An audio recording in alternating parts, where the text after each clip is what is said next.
गुजरांवाला विच load shedding तो उकताए लोग खुशियां दे बहाने तलाश करन लगे। तुल्ले दे इलाके विच शहरियां ने खोते ते खोती दी बकायदा शादी रचा लई।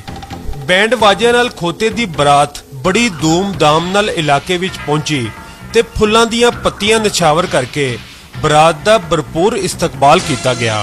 तुल्ले दे रिहायशी जवेद ने अपने 3.5 साला क्लिंटन नामी खोते दा रिश्ता अपने ही महल्लेदार गुलाम रसूल दी 3 साला खोती मुनीका नाल तय कर दिता सी। जवेद दे खोते क्लिंटन नूं बकायदा दूल्हे दी तरह तैयार किया गया ते 100 तो ज़ायद अफराद ते मुश्तमिल बराती खोते क्लिंटन दी बरात विच मौजूद सन। बरातियां ने ढोल दी थाप ते भंगड़े भी पाए ते दिल खोल के पैसे भी लुटाए। बरात जदों गुलाम रसूल दे घर पहुंची ते बरात दा भरपूर इस्तकबाल किया गया।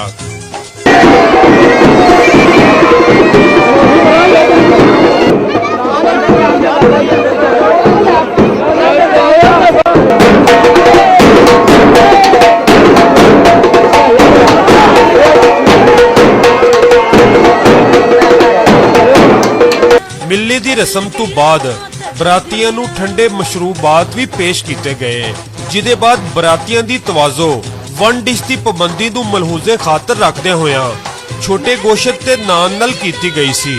इस मौके ते खोती मुनीका नूं इंतहाई खूबसूरत जेवरात नाल सजाया गया सी। इहदे जहेज विच पट्ठे खाण वाली खुरली, रस्सी ते दीगर समान भी दिता गया। शादी के बाद बकायदा रुश्ती की तकरीब भी मुनक्कद हुई। गुलाम रसूल दी खोती मुनीका नूं सिसकियां ते आहां नाल रुखसत किया गया ते हुण ओह पिया घर सुधार गई।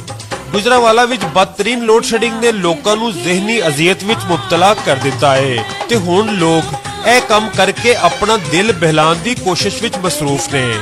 इस तरह के अजीबो गरीब वाकयात लोकां दे खलातो वाकयात ते ज़हनी कफियत की अकासी करते ने। बेरोजगारी, गुरबत ते लोड शेडिंग नाल पैदा होने वाले कारोबारी हालात लोकां नूं यह शुगर ला के दिल बहलाने ते मजबूर कर रहे ने। कैमरामैन मोहम्मद रियाज दे नाल इकबाल मिर्जा, अपना न्यूज़ गुजरांवाला।